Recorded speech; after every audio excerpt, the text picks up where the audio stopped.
This is the northern end of the Great African Rift Valley, a staggering landscape created by fractures in the continent.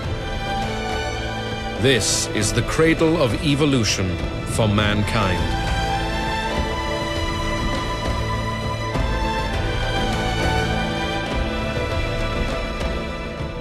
The world has been transformed in the last few million years by one small plant. Where once there was forest, there are now vast tracts of grassland.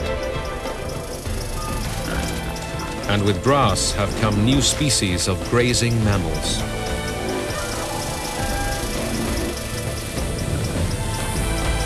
At first glance, you might think you are in the 21st century, but there are important differences. The big cats are actually of the saber-tooth variety, although these ones only have small sabers.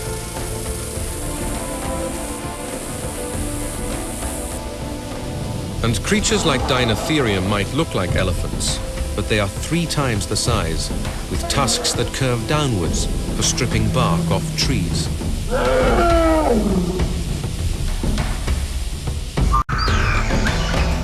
But on the edge of the forest live the most remarkable animals of all. A type of ape has evolved that clearly shows the first signs of becoming more human. What makes them closer to us than other apes is not their brains, which are only 1/3 of the size. It's not their skin, which is hairy. It's something they do that other apes just don't. Something that will one day lead them to be described as a missing link. These apes walk upright.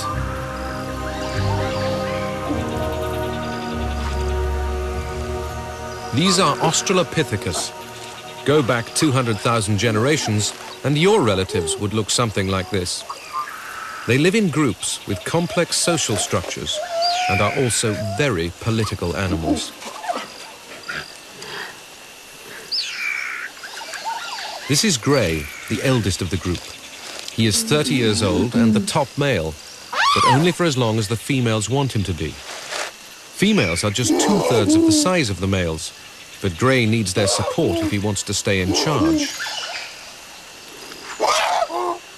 Unfortunately, he's no longer getting it.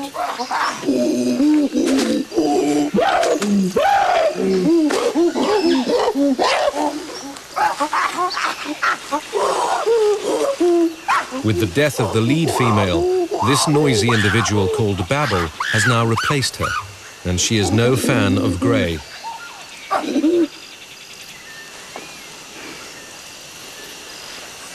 Bottom of the heap is the orphaned male called Blue. At 3 years old, his social skills are as yet undeveloped. With the death of his mother, he is becoming an outsider. But in truth, the whole group has problems. Last year, there were 12 of them. As a result of malaria, they now number just 8.